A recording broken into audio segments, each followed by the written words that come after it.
আল্লাহকে কে সৃষ্টি করলো? আল্লাহ যদি সব সৃষ্টি করে থাকে, নাউজুবিল্লাহ, আল্লাহকে কে সৃষ্টি করলো?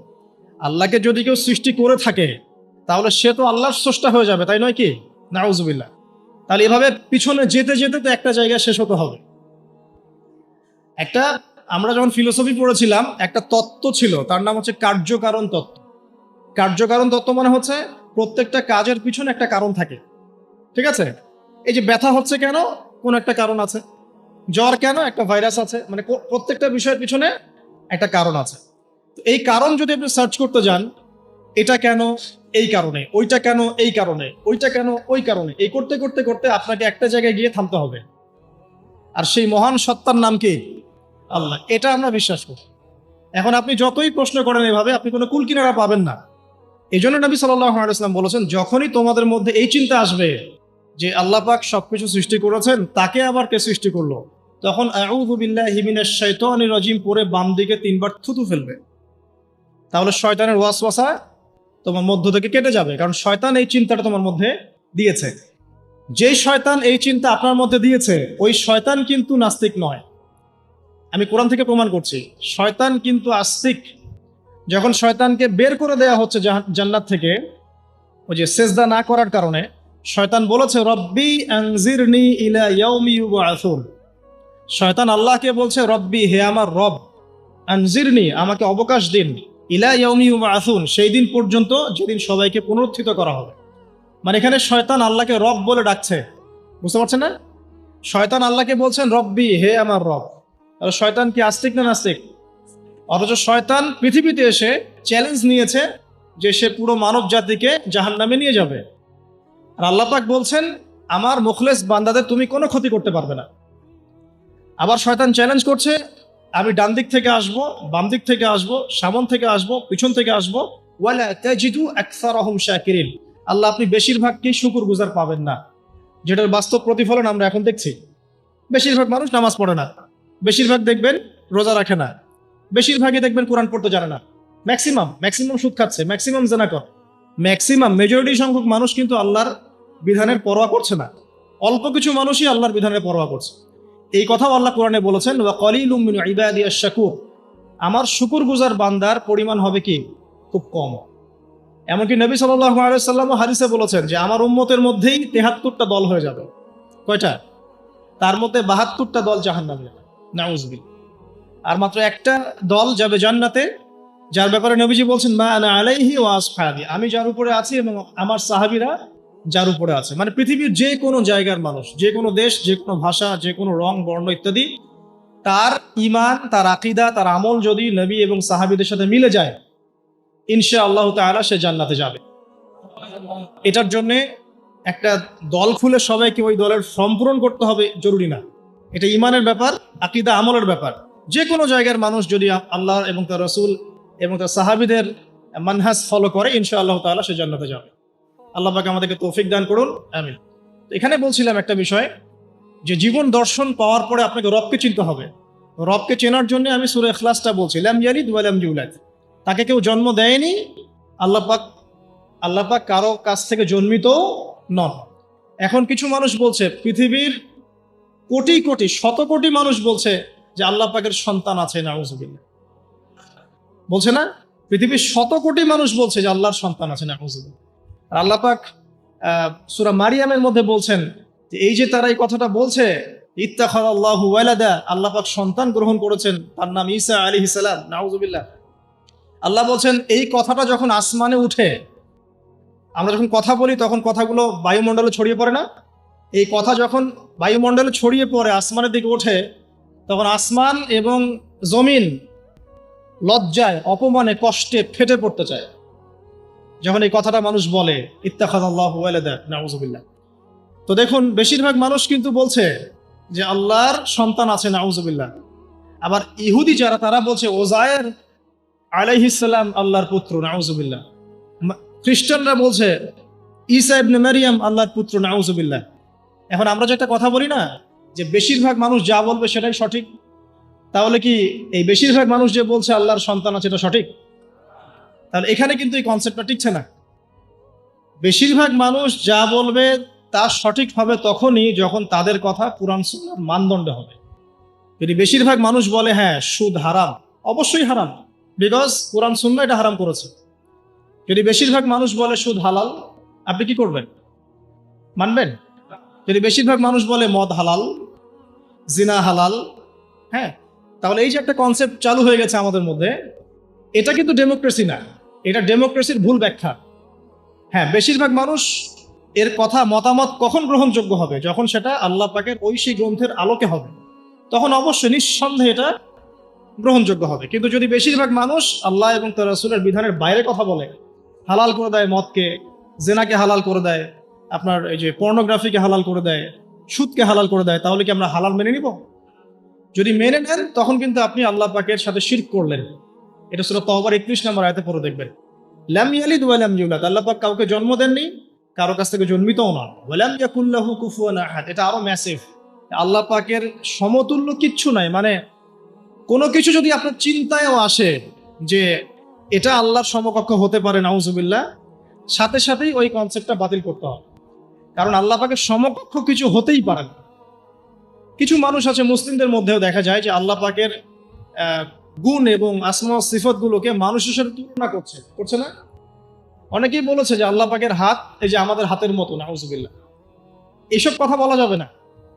অনেকে বলেছে আল্লাহ পাকের পা মানুষের পায়ের মতো, আল্লাহ পাকের চেহারা মানুষের চেহারার মতো। অনেক ফিলোসফিক্যাল বই আমরা পড়েছি, এগুলোতে অনেক মানুষ এই কথাগুলো লিখেছে, এগুলো সম্পূর্ণ বাতিল আকিদা।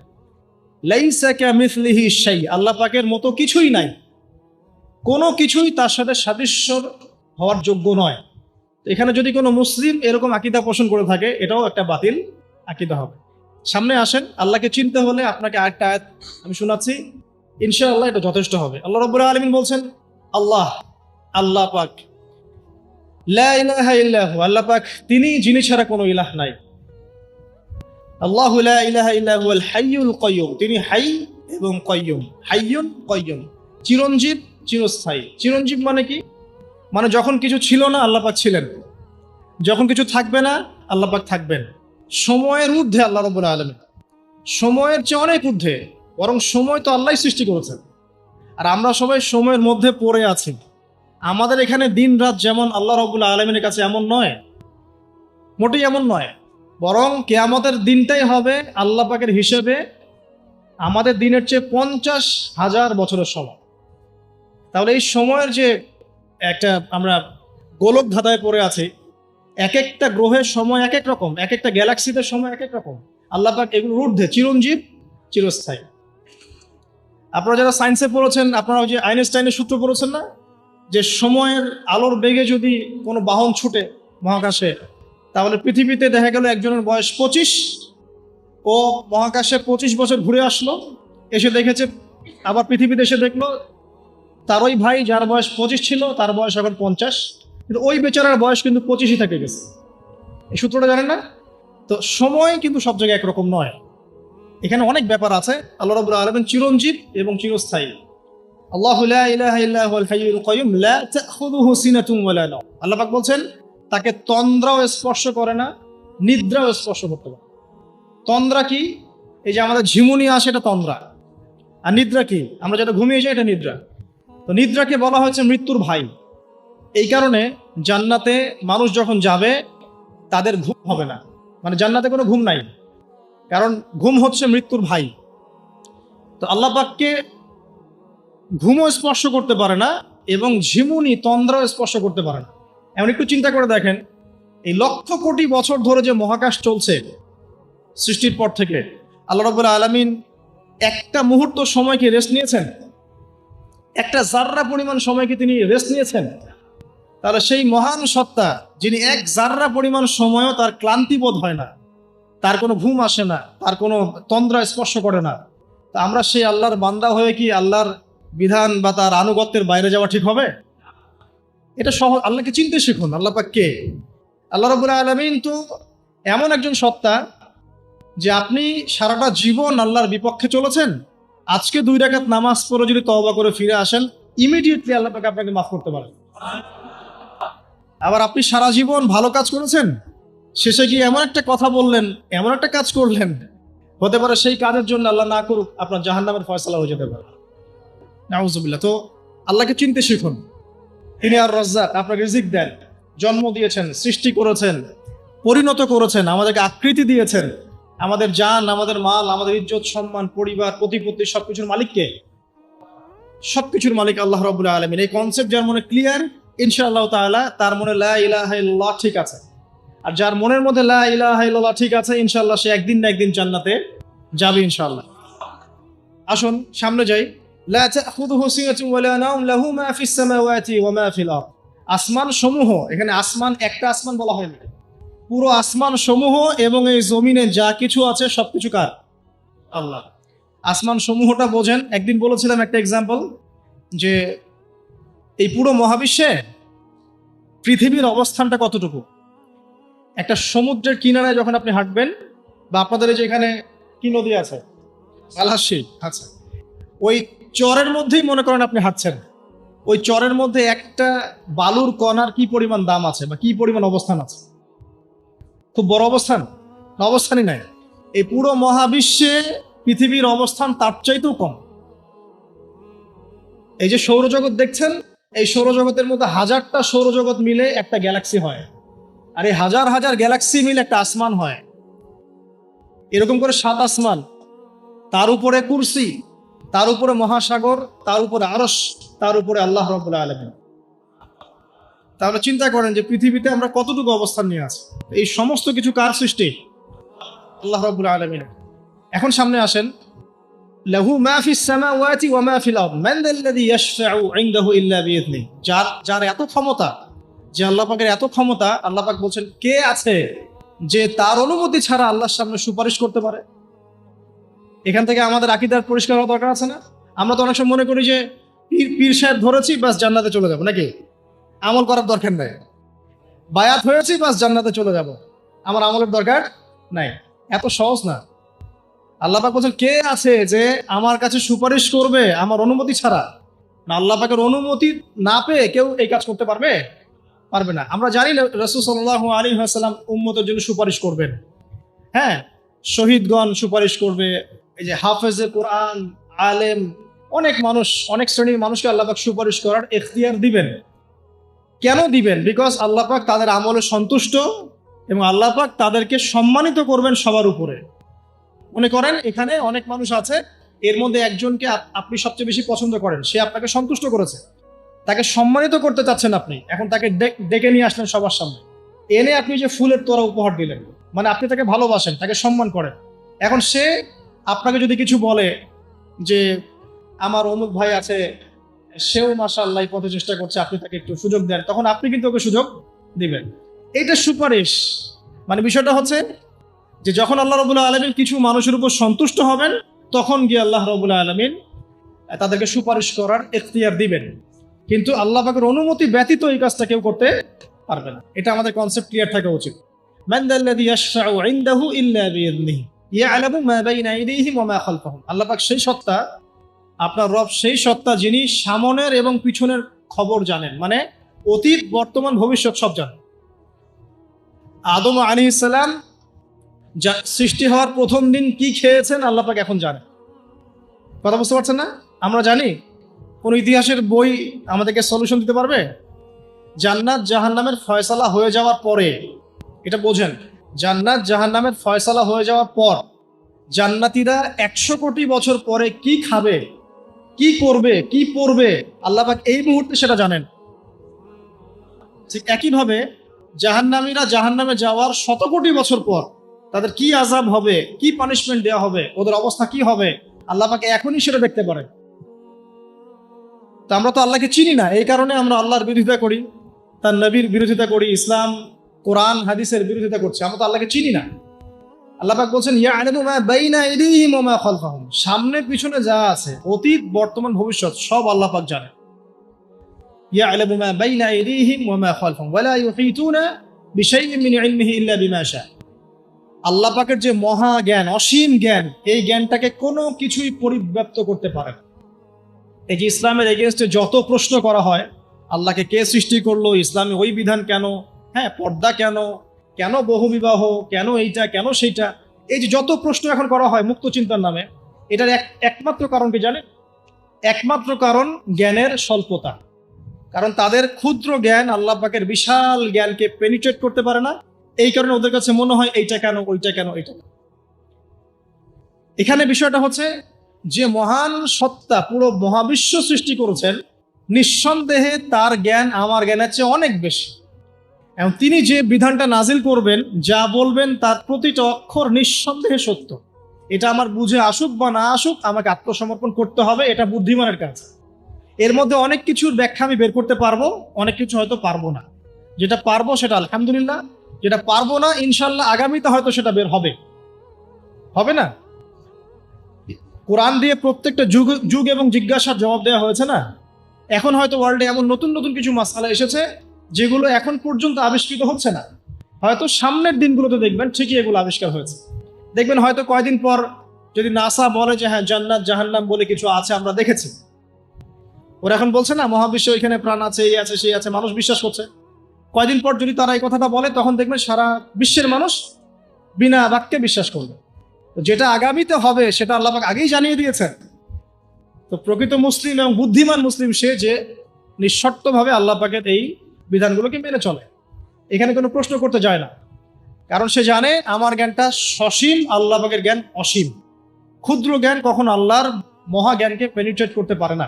এটা আল্লাহ পাক বলছেন যে আল্লাহর মহা জ্ঞানকে কোনো সত্তাই পরিবেষ্টন করতে পারবে না, ইল্লা বিমা শা, যতটুকু জ্ঞান তিনি দিতে চান এতটুকু বাদ দিয়ে, যতটুকু জানিয়েছেন এতটুকু বাদ দিয়ে আমরা জানি না।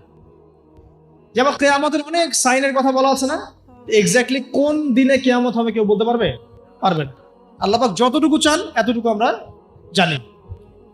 ইয়ালামু মা বাইনা আইদিহিম ওয়া মা খালফাহুম ওয়া লা ইউহিতুনা বিশাইইন মিন ইলমিহি ইল্লা বিমা শা ওয়াসিআ কুরসিয়ুহুস সামাওয়াতি ওয়াল আরদ।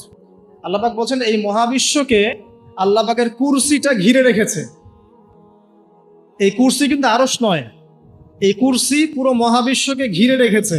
এর উপরে আছে মহাসাগর, তার উপরে আছে আরশে আযীম।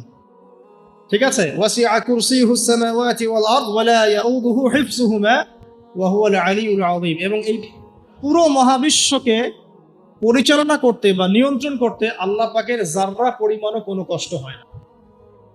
তো এই হচ্ছে আপনার রব, যে রব আপনাকে সৃষ্টি করেছেন এবং দুনিয়াতে একটা হায়াত দিয়েছেন, এবং আপনাকে তিনি মৃত্যু দিবেন, এরপর আবার পুনরুজ্জীবিত করবেন, তারপর বিচার ফয়সালা হবে, এরপর হয় জান্নাত না হলো জাহান্নাম।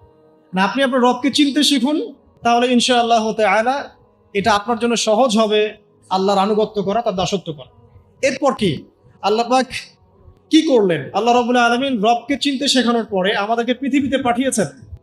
পৃথিবীতে পাঠিয়েই কি আল্লাহ পাক আমাদেরকে ছেড়ে দিয়েছেন? না, আল্লাহ রাব্বুল আলামিন ঐশী গ্রন্থ নাজিল করেছেন, এবং এই ঐশী গ্রন্থটাই হচ্ছে সত্য মিথ্যার চূড়ান্ত মানদণ্ড। এখন রবকে চেনার পরে আপনাকে চিনতে হবে সত্য কোনটা, মিথ্যা কোনটা। কারণ আপনাকে জীবনে এখন চলার পথে অনেক কিছু ফেস করতে হবে। ফেস করতে গিয়ে হয় সত্যের পথে যাবেন, না হলে মিথ্যার পথে যাবেন। তাহলে আপনার আগে চেনার দরকার আছে কোনটা সত্য কোনটা মিথ্যা। এটার অ্যান্সারও কে দিবে? কোরআন দিবে। কোরআন বলছে সূরা কাহফের 29 নম্বর আয়াতে যে ওয়াকুলিল হাক্কু মির রাব্বিকুম, হে নবী মুহাম্মদ সাল্লাল্লাহু আলাইহি ওয়াসাল্লাম আপনি বলে দিন যে সত্য সেটাই, হক সেটাই যা আপনার রবের পক্ষ থেকে নাজিল হয়। তার মানে যখন তাওরাত নাজিল হয়েছিল সেটাই হক ছিল, যখন জাবুর নাজিল হয়েছে ওটাই কিন্তু হক ছিল, ইনজিল নাজিলের সময় ইনজিল হক ছিল। এখন কোরআন নাজিল হয়েছে, কিয়ামত পর্যন্ত কোনো নবীও আসবেন না, আর কোনো কিতাবও আসবে না। তাহলে কোরআন এবং এর ব্যাখ্যা সুন্নাহই হচ্ছে সত্য মিথ্যার চূড়ান্ত মানদণ্ড। এখন দুনিয়াতে চলার পথে আপনি এখন একটা গাইডেন্স পেলেন, আমি যে এখন রবের কাছে ফিরতে হবে, জান্নাতে যেতে হবে, আমার গাইডেন্স লাগবে। এন্ড গাইডেন্স কি পেলেন? কোরআন এবং হাদিস। এটাই হচ্ছে সত্যের চূড়ান্ত মানদণ্ড। আল্লাহ পাক অন্য আয়াতে বলেছেন ওয়াকুলিল হাক্কু মির রাব্বিকুম ফালা তাকুনান্না মিনাল মুমতারিন, জেনে রাখো যে সত্য আল্লাহর পক্ষ থেকে আসে এবং তোমরা সন্দেহবাদীদের অন্তর্ভুক্ত হয়েও না। কোরআন সম্পর্কে আল্লাহ পাক এমন কথাও বলেছেন সূরা হামিম সিজদার মধ্যে, তানজিলুম মিন হাকিমিন হামিদ। এই কোরআন হচ্ছে এমন একটা সত্তার পক্ষ থেকে এসেছে যে সত্তা হচ্ছে প্রশংসিত এবং মহিমান্বিত। লা ইয়াতিহিল বাতিলু মিন বাইনি ইয়াদাইহি ওয়ালা মিন খালফিহি।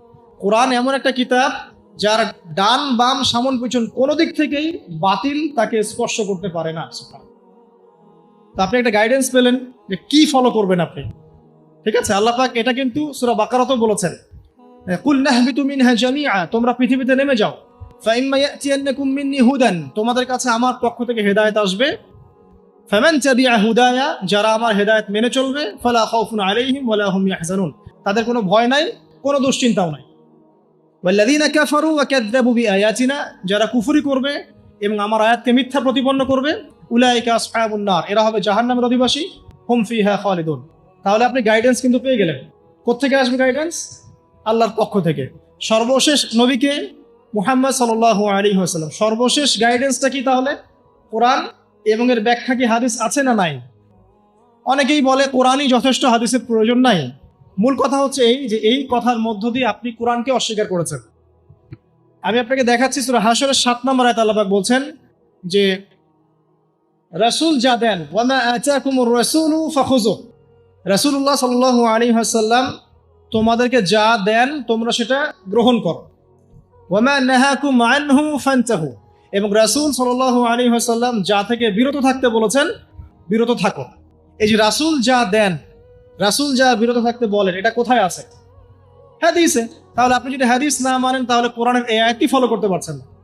এমন অনেক বিধান আপনি পাবেন যেগুলোর মূলনীতি কোরআনে দেয়া আছে, ব্যাখ্যা হাদিসে দেয়া আছে। আর আমাদের অনেকের একটা ধারণা যে কোরআন এবং হাদিস আলাদা আলাদা উৎস, আসলে এমনটা বিষয়টা নয়। কোরআন এবং হাদিস একই উৎস থেকে এসেছে, একই সত্তার পক্ষ থেকে আসা অভ্রান্ত সত্যের উৎস। ওয়ামা ইয়ানতিকু আনিল হাওয়া ইন হুয়া ইল্লা ওয়াহয়ুন ইউহা, আল্লাহ পাক বলছেন রাসূল সাল্লাল্লাহু আলাইহি ওয়াসাল্লাম নিজের মন গড়া কোনো কথাই বলেন না, তিনি সে কথাটাই বলেন যা আল্লাহ তাকে ওহী করেন। রাসূল যে বলেছেন, এই যে দাড়ির কথা, টুপির কথা, এই যে আপনার পাগড়ির কথা, টাকনুর উপরে কাপড়ের কথা, এগুলোর মন থেকে বলেন নাই, নিজের ইচ্ছা থেকে বলেন নাই, আল্লাহ পাকের আদেশ এসেছে বলেই বলেছে। প্রতিটা কথাই আল্লাহর ওয়াহী। এই কারণে এখানে কোরআন এবং হাদিস দুটো শাস্ত্র হয়েছে, আলটিমেটলি দুটোই কিন্তু একই উৎস থেকে আসে। এখন আপনি গাইডেন্স পেলেন দুনিয়াতে কি কি ফলো করে চলবেন। এখন এই কোরআন এবং হাদিস কি হাতে ধরিয়ে দেওয়া যথেষ্ট? মানে কোরআনের একটা বই দিয়ে দিলাম, একটা হাদিসের বই দিয়ে দিলাম, ব্যাস এখন জীবন চলেন, পারবেন? পারা যায় না। এটা কি এত সহজ? কোরআন ধরিয়ে দেওয়া হলো, হাদিস ধরিয়ে দেওয়া হলো, এখন আপনাকে বলা হলো আপনি চলেন, তাই কি হবে? হবে না। এই কারণে আল্লাহ রাব্বুল আলামিন শুধু হেদায়েত পাঠিয়েই ক্ষান্ত হন নাই, নবী রাসূলও পাঠিয়েছেন। আমি কি বুঝাতে পারছি? আল্লাহ পাকের দয়া দেখেন। এবং নবী রাসূল পাঠাতে পাঠাতে কেউ বলে 1,24,000, কেউ বলে 2,24,000, তাই না? সংখ্যাটা যাই হোক না কেন, সর্বশেষ নবী হিসেবে আপনি পাচ্ছেন নবী মুহাম্মদ সাল্লাল্লাহু আলাইহি ওয়াসাল্লামকে। এবং এই নবী মুহাম্মদ সাল্লাল্লাহু আলাইহি ওয়াসাল্লামের মধ্য দিয়ে আল্লাহ পাক কোরআন সুন্নাহ আমল করিয়ে দেখিয়েছেন যে কিভাবে আমল করে জান্নাতে যেতে হয়। তাহলে আপনি রবকে চিনলেন, গাইডেন্স পেলেন, এবার রাসূলও পাচ্ছেন, একজন মুর্শিদ পাচ্ছেন, আপনি একজন পথ প্রদর্শক পাচ্ছেন। কাকে ফলো করবেন, কিভাবে ফলো করবেন? আল্লাহ পাক নামাজ পড়তে বলেছেন, যেভাবে ইচ্ছা সেভাবে নামাজ পড়তে পারবো না। রাসূল যেভাবে নামাজ পড়েছেন ওইভাবে পড়তে হবে। রোজা রাখতে বলেছেন, আমি কি ইচ্ছা মতো রোজা রাখতে পারবো? পারবো না। রাসূল যেভাবে রেখেছেন ওইভাবে রাখতে হবে। যাকাত দিতে বলেছেন, আপনি কি যা ইচ্ছা তাই যাকাত দিবেন? রাসূল যেভাবে দিয়েছেন সেইভাবে দিবেন। ঠিক এভাবেই আপনার জীবনের প্রতিটা কাজ, একদম ঘুমানো থেকে শুরু করে ঘুম থেকে ওঠা, ইস্তেঞ্জা করা, খাওয়া দাওয়া করা, কাপড় পরা, নামাজ পড়া, জিকির করা, আপনার তাসবিহ তাহলিল তিলাওয়াত, ইলম অর্জন করা, আমল করা, আর কি বলবো, এই যে আপনার ব্যবসা, আপনার চাকরি, আপনার এই যে সমাজ পরিচালনা, রাষ্ট্র পরিচালনা, সবকিছুর একটা গাইডেন্স দেয়া আছে। কোরআন সুন্নাহয় গাইডেন্স আছে এবং সেটাকে প্র্যাকটিক্যালি আমল করে কে দেখিয়েছেন? রাসূলুল্লাহ সাল্লাল্লাহু আলাইহি ওয়াসাল্লাম এবং তার সাহাবীগণও তাকে ফলো করেছেন। এই যে আপনি এখন গাইডেন্স পেয়ে গেলেন, ব্যাস আপনার দুনিয়ার জীবনটা চলাটা কি হলো? সহজ হলো। এখন যদি কোনো ব্যক্তি তার জীবনের 24টা ঘন্টাকে রাসূলুল্লাহ সাল্লাল্লাহু আলাইহি ওয়াসাল্লামের সুন্নাহ মতো ঢেলে সাজায়, ইনশাআল্লাহ তাআলা সে অবশ্যই জান্নাতে যাবে ইনশাআল্লাহ। এবং সে ইনশাআল্লাহ হাউজে কাউসারের পানিও পাবে, রাসূলের সুপারিশও পাবে, অনন্তকাল সে জান্নাতে চিরস্থায়ী হবে ইনশাআল্লাহ। এখন আপনি পাচ্ছেন এখানে রবকে চেনার দর্শন, আপনি কোরআনে পাচ্ছেন এই যে গাইডেন্সের দর্শন, আপনি পাচ্ছেন একজন পথ প্রদর্শকের দর্শন, আরও পাবেন আপনি এখানে কি পাচ্ছেন? ব্যক্তি দর্শনও পাবেন। গাইডেন্স দেয়া আছে, রাসূলকে পাঠানো হয়েছে, এখন আপনার আমার দায়িত্ব কি? একটা আয়াত আপনাকে জবাব দিবে, মাত্র একটা আয়াত বলছে। সূরাতুল আল ইমরানের 102-3 নম্বর আয়াত পড়ে দেখেন। 102 নম্বর একটা পড়েন, আল্লাহ পাক বলছেন, ইয়া আইয়ুহাল্লাযীনা আমানু, হে মুমিনগণ, ইত্তাকুল্লাহ। এখন আপনাকে আমাকে ইন্ডিভিজুয়ালি বোঝানো হচ্ছে। সব বাদ দাও, এখন আপনি আমি চিন্তা করবো। ইত্তাকুল্লাহ, তুমি আল্লাহকে ভয় করো। হে মুমিনগণ, তোমরা আল্লাহকে ভয় করো, ব্যক্তি কেন্দ্রিক। ইত্তাকুল্লাহ হাক্কা তুকাতিহি, এমন ভাবে ভয় করো যেভাবে ভয় করা দরকার, মানে পরিপূর্ণ তাকওয়া অবলম্বন করো। ওয়ালা ওয়ালা তামুতুন্না ইল্লা ওয়া আনতুম মুসলিমুন, পরিপূর্ণ মুসলিম বা মুসলমান না হয়ে তোমরা মৃত্যুবরণ করো না। এই যে ব্যক্তি দর্শন পাচ্ছেন আপনি, আমাকে কি করতে হবে? আমাকে এখন পরিপূর্ণ মুসলিম হতে হবে। হতে হলে কি করতে হবে? রবকে চিনতে হবে, চিনলাম। গাইডেন্স, পথ প্রদর্শক লাগবে, পেলাম। আমার কিতাব লাগবে, পেলাম। ওর ব্যাখ্যা লাগবে, পেলাম। এবার আমি ব্যক্তি দর্শনও পেলাম যে আমাকে এখন নিজেকে মুসলিম হতে হবে। মানুষের কথা পরে, আমার পরিবার পরে, আমার রাষ্ট্র পরে, আমার সমাজ পরে, আগে আমি। সবার আগে আমি নিজে, কারণ আমাকে আমার রবকে ফেস করতে হবে একা একা। আল্লাহ পাক সূরা মারিয়ামে বলেছেন, এই পৃথিবীতে যত মানুষ আছে এরা সবাই একা একা একজন একজন করে আল্লাহর কাছে হিসাব দিবে। একসাথে 10 জনের হিসাব দিবে না। চিন্তা করতে পারেন পৃথিবীতে কত কোটি মানুষ চলে গেছে, আর কত কোটি মানুষ আছে, আর কত কোটি মানুষ আসবে। সবার হিসেব হবে একা একা, একজন একজন করে। এবং তাদের মাঝখানে কোনো দোভাষীও থাকবে না। ভাষা বুঝি না এমনও না, তারা ভাষা বুঝবে। এই জন্য আমরা বলি যে মানুষের মৌতের সাথে সাথেই ভাষা কি হয়ে যাবে? আরবি। জি, এই জন্য জীবন থাকতে আরবিটা শেখেন। আরবিটা শিখলে কোরআন জানতে পারবেন, বুঝতে পারবেন। আল্লাহ পাক তৌফিক দান করুন, আমিন। তো দেখুন, প্রথমে ব্যক্তির কথা বলা হচ্ছে, সবকিছু বাদ দেন। ইয়া আইয়ুহাল্লাযীনা আমানু, হে মুমিনগণ, তোমরা আগে নিজেদের নফসের খবর নাও, ঠিক আছে? ইত্তাকুল্লাহ, আল্লাহকে ভয় করো, হাক্কা তুকাতিহি, ভয় করার মতো ভয় করো। ওয়ালা তামুতুন্না ইল্লা ওয়া আনতুম মুসলিমুন, পরিপূর্ণ মুসলিম না হয়ে মৃত্যুবরণ করো না। এখন পরিপূর্ণ মুসলিম হতে হলে আমার কি করতে হবে? এক কথা, সহজ কথা, কোরআন এবং হাদিসে যা আছে মেনে চলতে হবে, এবং রাসূলুল্লাহ সাল্লাল্লাহু আলাইহি ওয়াসাল্লামের আদর্শ ফলো করতে হবে। এটা ফলো করতে গিয়ে যদি আমি হোঁচট খাই, পড়ে যাই, তাহলে কি হবে?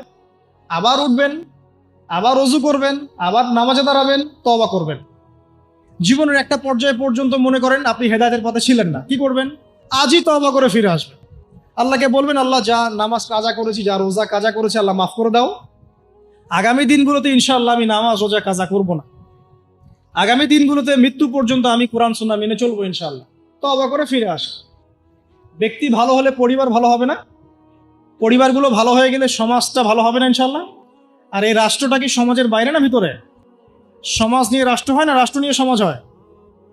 রাষ্ট্রবিজ্ঞান পড়েন, সমাজবিজ্ঞান পড়েন, সমাজ নিয়েই কিন্তু রাষ্ট্র। আগে কিন্তু এই বর্তমান সময়কার এই গ্লোবাল রাষ্ট্রের কাঠামোটা ছিল না। কিন্তু প্রাচীন গ্রিকের দর্শন পড়েন, ওদের ফিলোসফিগুলো পড়েন, ওখানে কিন্তু ছোট ছোট নগর রাষ্ট্র ছিল। ছোট ছোট নগর রাষ্ট্র, এগুলোই তখন রাষ্ট্রের ভিত্তি ছিল। মদিনা কি এখনকার এরকম বড় ইউনাইটেড নেশনসের মধ্যে ছিল? ওই ছোট্ট একটা কাঠামো ছিল, ওটাই রাষ্ট্র ছিল। কোরাইশরা যে গোত্রকেন্দ্রিক থাকতো, ওইটাই ছিল ওই সময়কার রাষ্ট্রকেন্দ্রিক কাঠামো। তো সমাজ নিয়ে রাষ্ট্র হয়। তো এখানে আমরা যদি সমাজের মানুষ ঠিক না হয়, শুধু উপরের দিকে আঙ্গুল তুলে কোনো লাভ হবে না। কারণ এই মানুষগুলো তো আসমান থেকে টপকে পড়ে নাই, এই মানুষগুলো সমাজ থেকে উঠে আসছে। তো এই জন্য ব্যক্তির কথা আল্লাহ পাক আগে বলছেন যে তোমরা আগে নিজেরা পরিপূর্ণ মুসলমান না হয়ে মারা যেও না। আর সূরা মাইদা আল্লাহ পাক বলছেন, ইয়া আইয়ুহাল্লাযীনা আমানু, হে মুমিনগণ, আলাইকুম আনফুসাকুম, তোমরা নিজেরা নিজেদের নফসের খবর আগে নাও। লা ইয়াদুররু মান দাল্লা ইন ইহতাদাইতুম, তোমরা যদি হেদায়েতের উপর থাকো, যারা পথভ্রষ্ট হয়ে গেছে, এই পথভ্রষ্টতা তোমাদের কোনো ক্ষতি করবে না। কেউ যদি পথভ্রষ্ট হয়ে যায়, আপনার কোনো সমস্যা নেই, আপনি আগে নিজে ঠিক হন, পরে আপনি তাকে ঠিক করতে যাবেন যখন আপনি তার যোগ্য হবেন। তখন এমন জামানার কথা নবীজি বলেছেন সাল্লাল্লাহু আলাইহি ওয়াসাল্লাম, যেই জামানায় আমানত থাকবে না, সত্য মিথ্যা হয়ে যাবে, মিথ্যা সত্য হয়ে যাবে, ন্যায় অন্যায় হবে, অন্যায় ন্যায় হবে, হক বাতিল হবে, বাতিল হক হয়ে যাবে। এই জামানার কথা নবীজি বলছেন। তখন সাহাবী জিজ্ঞাসা করছেন যে ওই সময় আমি কি করব? ইয়া রাসূলুল্লাহ, নবী সাল্লাল্লাহু আলাইহি ওয়াসাল্লাম বলছেন, ওই সময় তুমি তোমার নিজের নফসের খবর নাও। তুমি নিজে ঘরে থাকো, বিনা প্রয়োজনে ঘরের বাইরে যেও না, মানুষের সাথে কম মেলামেশা করো, বেশি কথা বলতে যেও না, বাসায় থাকো এবং নিজের পাপের জন্য ক্রন্দন করতে থাকো, ইনশাআল্লাহ আল্লাহ পাক তোমাকে মাফ করবে। তো ওই রকম জামানা কি এখন আসে নাই? বুঝতে পারেন না পরিবেশ পরিস্থিতি দেখে? তো এখানে আমাদের সবার আগে কর্তব্য হচ্ছে নিজেকে ঠিক করা, নিজের যত্ন নেওয়া, নিজের নফসের যত্ন নেওয়া। তারপর কি, যখন আমি পরিপূর্ণ মুসলিম হব ইনশাআল্লাহ, এরপরে আপনি চলে যাবেন আপনার শিক্ষা ক্ষেত্রে, তাই না? আপনি শিক্ষা দর্শনে যাবেন, এখানে আপনি কি শিখবেন? আমি সবসময় বলি, আপনারা যেখানে পড়াশোনা করছেন সেগুলো পড়বেন, কোনো সমস্যা নেই, কিন্তু আপনাকে কোরআন এবং হাদিসের কিছু বেসিক নলেজ অর্জন করতে হবে। এই জন্য আমি কিছু সাবজেক্টের কথা বলি, যে কোরআন আপনাকে জানতে হবে, আরবি ব্যাকরণ একটু টুকটাক পড়াশোনা করতে হবে, তাফসিরের কিছু বই পড়বেন, হাদিসের কিছু ক্লাসিক্যাল বই পড়বেন, পাশাপাশি আপনি ইসলামের ইতিহাস পড়বেন, ইসলামিক অর্থনীতি পড়বেন, হ্যাঁ, জিওপলিটিক্যাল বইগুলো পড়বেন। এভাবে সাবজেক্ট ওয়াইজ আপনি পড়াটাকে ভাগ করে নেবেন।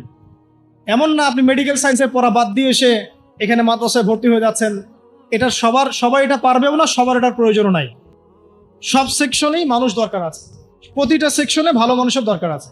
অর্থাৎ সবাইকে আলেম বক্তা দায়ী হতে হবে জরুরি না। আপনি যেখানে পড়াশোনা করছেন সেটাই করবেন, কিন্তু বেসিকটা ঠিক করবেন, কোরআন সুন্নাহর বেসিক পড়াশোনাটা করবেন। এই হলো আপনার শিক্ষা দর্শন। তাহলে আপনার শিক্ষা দর্শন হবে কি? ওহির জ্ঞানটা শিখতে হবে। ইকরা বিসমি রব্বিকাল্লাযী খলাক, আপনি পড়ুন আপনার সেই রবের নামে যিনি আপনাকে সৃষ্টি করেছেন। মানে আপনাকে সেই জ্ঞান অর্জন করতে হবে যা আপনাকে আপনার সৃষ্টিকর্তা পর্যন্ত পৌঁছায় দিবে ইনশাআল্লাহ। ঠিক আছে? এমন জ্ঞান অর্জন করতে যায়েন না যে জ্ঞান অর্জন করলে আপনি সৃষ্টিকর্তা থেকে দূরে সরে যাবেন, এই জ্ঞান অর্জন করতে যায় না। এবার আসেন, আপনি মুসলিম হচ্ছেন, ইলম অর্জন করছেন, এবার কি লাগে? রিজিক লাগে, তাই না? খাবার দাবার চলতে হবে, পৃথিবীতে আমাকে চলতে হবে। এখন চলার জন্য আপনার রিজিক লাগবে, হয় ব্যবসা বা চাকরি বা অন্য কোনো সেক্টর, আপনাকে চলতে হবে। এখানে কি ইসলাম কোনো কথা বলে নাই? অবশ্যই বলেছে। কোরআন এখানে কি বলছে? আমাদেরকে অর্থনীতির কি দর্শন দিচ্ছে কোরআন। আল্লাহ পাক সহজ সরল কথা বলছেন যে ইয়ামহাকুল্লাহু রিবা ওয়া ইউরবিস সাদাকা। দেখো, অর্থনৈতিক জীবনে চলার ক্ষেত্রে রিবা থেকে বেঁচে থাকবে, কারণ রিবা বা সুদ তোমার সম্পদটাকে সংকুচিত করে ফেলবে, আর সদকা, দান, যাকাত এটা তোমার সম্পদকে বৃদ্ধি করতে থাকে। কথা কি বুঝতে পারছেন? তার মানে ইসলামিক অর্থনীতি একটা ভিত্তি পেলাম, যাকাত, দান, সাদাকা। ঠিক আছে? আর রিবা থেকে দূরে থাকতে। আল্লাহ পাক আরো বলছেন যে ফাআহাল্লাল্লাহুল বাই'a ওয়া হাররামার রিবা। আল্লাহ পাক ব্যবসাকে হালাল করেছেন, রিবাকে কি করেছেন? হারাম। তার মানে আপনি একটা গাইডেন্স পেলেন, আপনাকে ব্যবসা করতে হবে, আপনাকে সুদে যাওয়া যাবে না। আপনি ব্যবসা করেন কোনো সমস্যা নাই, বাট সুদে গেলে প্রবলেম। এই ব্যাপারে আল্লাহ পাক আরো বলছেন ইয়া আইয়ুহাল্লাযীনা আমানু হে মুমিনগণ ইত্তাকুল্লাহ, আল্লাহকে ভয় করো, ওয়া যারু মা বাকিয়া মিনার রিবা, তোমরা সুদের অবশিষ্ট সব অংশগুলো ছেড়ে দাও, সুদের লভ্যাংশগুলো ছেড়ে দাও, চক্রবৃদ্ধি হারে সুদ খেও না। ওয়া ইল্লাম তাফআলু, তোমরা যদি এটা না ছাড়ো তাহলে ফা'যারু বিহারবি মিনাল্লাহি ওয়া রাসূলিহি, তাহলে আল্লাহ এবং তার রাসূলের সাথে যুদ্ধের ঘোষণা শুনে নাও। এখানে আপনি জীবনে চলার পথে রিজিকের আপনি গাইডেন্স পেলেন। ব্যবসা করবেন আলহামদুলিল্লাহ, চাকরি করবেন আলহামদুলিল্লাহ, আপনি দান সাদকা করবেন, যাকাত দিবেন, এগুলো সব পারমিটেড। কিন্তু আপনি রিবায় যেতে পারবেন না, মজুদদারি, কালোবাজারি, দুর্নীতি এগুলোতে যেতে পারবেন, এটা প্রহিবিটেড। মাপে কম দিতে পারবেন। মানে আল্লাহ পাক আপনাকে জীবনে চলার পথে রিজিকের সোর্সের ব্যাপারেও গাইডেন্স দিলেন কোরআন থেকে। ঠিক আছে? তো এখানে আমরা ইনশাআল্লাহ তাআলা যারা সুদের সাথে সম্পৃক্ত আছি আজকে তওবা করে ফিরে আসবো ইনশাআল্লাহ। কারণ আপনার তাকদিরে যে রিজিকটা আছে, এই রিজিক না শেষ করে আপনি পৃথিবী থেকে বিদায় নেবেন না। আপনার জন্য চয়েস দুইটা, এই রিজিকটা কি আপনি হারাম পথে যাচ্ছেন নাকি হালাল পথে যাচ্ছেন। হারাম পথে চাইলে ওই পথে আল্লাহ পাক আপনাকে দিবেন, রিজিক শেষ করবেন, মৃত্যুবরণ করবেন। আর হালাল পথে চাইলে ওই পথে আল্লাহ পাক দিবেন, আপনি রিজিক শেষ করবেন, তারপর মৃত্যুবরণ করবেন, তার আগে মরবেন না ইনশাআল্লাহ। আল্লাহ পাক কথাগুলো বোঝার তৌফিক দান করুন, আমিন। এই যে ব্যবসা বাণিজ্য, চাকরি বাকরি হয়ে গেল, এখন কি আপনার পরিবারের ব্যাপার আছে। শেষ করে দিচ্ছি, আপনার পরিবারের কিছু ব্যাপার আছে। এখন পরিবার গঠন করবেন, মাশাআল্লাহ। এখানে কি কোরআন গাইডেন্স দেয় নাই? অবশ্যই দিয়েছে। সূরা তাহরিম এর 6 নম্বর আয়াত পড়ে দেখেন, আল্লাহ পাক বলছেন যে ইয়া আইয়ুহাল্লাযীনা আমানু হে মুমিনগণ কু আনফুসাকুম ওয়া আহলিকুম নার, তুমি নিজে জাহান্নামের আগুন থেকে বাঁচো, তোমার পরিবারবর্গ সবাইকে জাহান্নামের আগুন থেকে বাঁচাও। এখন পরিবার গঠন করতে হলে আমার এইটা মেনে চলতে হবে। মানে এমন পরিবার গঠন করতে হবে যেই পরিবারের সদস্যরা আল্লাহকে ভয় করে, রাসূলের আদেশ মেনে চলে, নামাজ কালাম ঠিক মতো পড়ে, দিনের বুঝ আছে, ফরজ ওয়াজিব সুন্নত মোস্তাহাব মেনে চলে, পর্দা মেনে চলে। এমন পরিবার গঠন করা ছাড়া অন্য জায়গায় যাওয়া যাবে না। কারণ আমাদেরকে এমন পরিবার গঠন করতে আল্লাহ পাক বলেছেন যে পরিবারের সদস্যদেরকে তুমি জাহান্নামের আগুন থেকে বাঁচাবে। তো এখানে আমি পারিবারিক দর্শন পেলাম। এখানে মোটা থেকে কিছু কথা বলে দেই যে বিয়ে করার সময় অবশ্যই দিনদারিতাকে প্রাধান্য দিবেন, বাকি বিষয়গুলো পরে, রূপ সৌন্দর্য বংশ টাকা পয়সা পরে, আগে দিনদারিতা।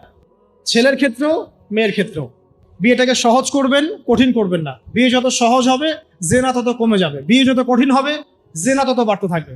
আর এখনকার যুগটা জেনার যুগ, ঘরে ঘরে জেনা পরকিয়া চলছেই। এবং রেপ, ধর্ষণ এখনকার একটা কমন সমস্যা। পর্নোগ্রাফি দিয়ে যুব সমাজের মস্তিষ্ক ধোলাই করে দেওয়া হয়েছে। এরা এখন জানোয়ার হয়ে গেছে ভিতর থেকে, যাকে তাকে যেখানে সেখানে রেপ করে ফেলছে। বিকজ ইন্টারনালি তারা করাপ্টেড, তারা ইন্টারনালি বিস্ট হয়ে গেছে আর কি। একই সাথে সকল ক্ষেত্রে আমরা উপযুক্ত ইসলামিক শাস্তি নিশ্চিত করতে পারছি না, এই কারণে এরা পার পেয়ে যাচ্ছে, লায় পেয়ে যাচ্ছে। তো সব মিলিয়ে এই আপনার পরিবারকে যখন আপনি গঠন করবেন, দিনদারি থেকে প্রাধান্য দিবেন, পর্দাকে প্রাধান্য দিবেন, নামাজ পড়ে কিনা, ফরজ ওয়াজিব মেনে চলে কিনা, এগুলো দেখবেন। এরপরেও যদি কোনো সমস্যা ফিল হয়, তখন সবরের সাথে, ধৈর্যের সাথে, ইসলাম এবং সংশোধনের মধ্য দিয়ে আপনি জীবনযাপন করতে থাকবেন ইনশাআল্লাহ তাআলা। আল্লাহ পাক সবাইকে আদর্শ পরিবার গড়া তৌফিক দান করুন, আমিন। এই পরিবারে আপনার সন্তান সন্ততি হবে। এখন আপনি আমি যে পরিবেশটা পাই নাই, সেই পরিবেশটা আপনার বাচ্চাকে দিতে হবে।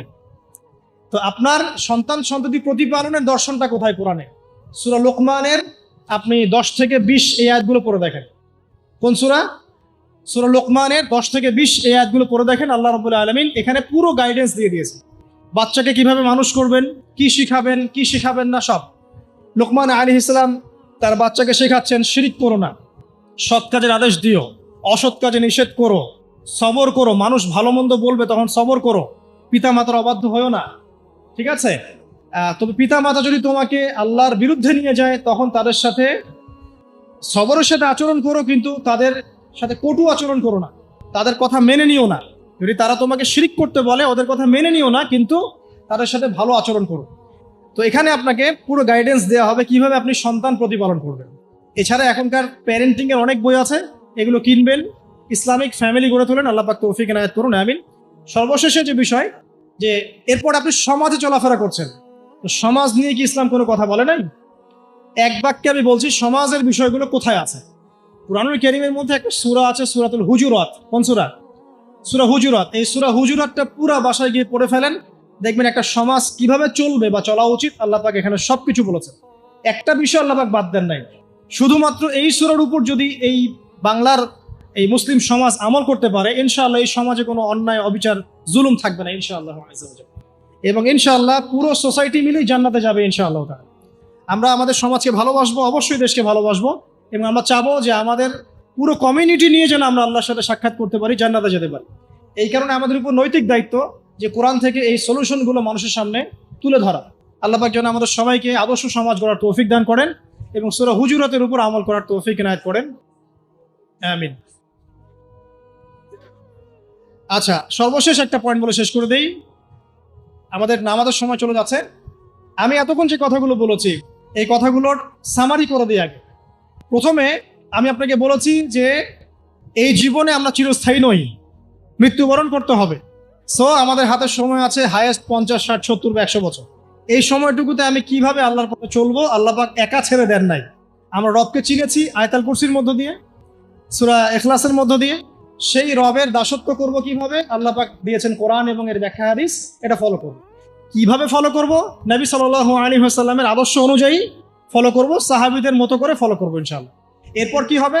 এরপর আমি ব্যক্তি জীবনকে আগে সমৃদ্ধ করব। আমার ব্যক্তি জীবনে আমি জ্ঞান অর্জন করব, আমল করব, তাজকিয়া অর্জন করব, আমার ব্যক্তি জীবনটাকে আমি ইসলামের পথে উৎসর্গ করব। এরপরে কি? এরপর আমি চলে যাব অর্থনীতিতে। আমার ব্যবসা বাণিজ্যের প্রয়োজন আছে, আমি ব্যবসা বাণিজ্যের ক্ষেত্রে হালাল হারাম মেনে চলবো। ইকোনমিক সেকশনে আমি হালাল হারাম মেনে চলবো, আল্লাহর বিধান মেনে চলবো। শিক্ষা ক্ষেত্রে আমি আল্লাহর ওহীর জ্ঞান অর্জন করব। এরপর পরিবার গঠন করব, সেখানেও আমি ইনশাআল্লাহ তাআলা আদর্শ ইসলামিক পরিবার গড়ে তোলার চেষ্টা করব। এরপর সমাজ যদি গঠন করতে হয়, তখন আমি গিয়ে সূরা হুজুরাতের সাহায্য নিব। এর মধ্য দিয়ে ইনশাআল্লাহ আমি একটা আদর্শ সমাজের রোল মডেল পাবো। আর সর্বশেষ যেটা হলো, আরো বড় সেকশন, যে পররাষ্ট্রনীতির কথা বলছেন, রাষ্ট্রীয় কথাগুলো বলছেন, বিচারের কথাগুলো বলছেন, এই প্রতিটা বিষয়ের হেদায়েতও কোরআনে দেয়া আছে। এখন এই যুগে, এই সময়ে, এই একবিংশ শতাব্দীতে এসে এই পশ্চিমাদের দৌরত্বের এই যুগে আমরা এটা কতটুকু করতে পারবো আমরা জানি না, কিন্তু জেনে রাখা ভালো। জাস্ট জানার জন্য বলছি। আল্লাহ রাব্বুল আলামিন কুরআনুল কারীমের মধ্যে বলেছেন যে ইয়া দাউদ, হে দাউদ, সূরা সাদের 26 নম্বর আয়াতে আল্লাহ পাক বলেন, ইয়া দাউদ, হে দাউদ, ইন্না জাআলনাকা খলিফাতান ফিল আরদ, হে দাউদ, আমি তোমাকে পৃথিবীতে খলিফা করেছি। আল্লাহর খলিফা কে? যে আল্লাহ রাব্বুল আলামিনের বিধান মেনে চলে, সেই তো আল্লাহর খলিফা। হে দাউদ, আমি তোমাকে পৃথিবীতে খলিফা করেছি, তোমার কাজ কি? ফাহকুম বাইনান নাসি বিল হক, তোমার কাজ হচ্ছে মানুষের মধ্যে হকের মানদণ্ডে বিচার ফয়সালা করবে। আর হক কি আমি কিন্তু আগে বলেছি সূরা কাহফ 29 নম্বর আয়াতে, যে হক সেটাই যেটা আল্লাহর পক্ষ থেকে নাজিল হয়। এই মানদণ্ডে তুমি মানুষের মাঝখানে বিচার ফয়সালা করবে। ওয়ালা তাত্তাবিউল হাওয়া, এবং তুমি তোমার প্রবৃত্তির দাসত্ব করবে না। ফায়ুদিল্লাকা আন সাবিলিল্লাহ, তাহলে এটা তোমাকে আল্লাহর পথ থেকে সরিয়ে নিয়ে যাবে।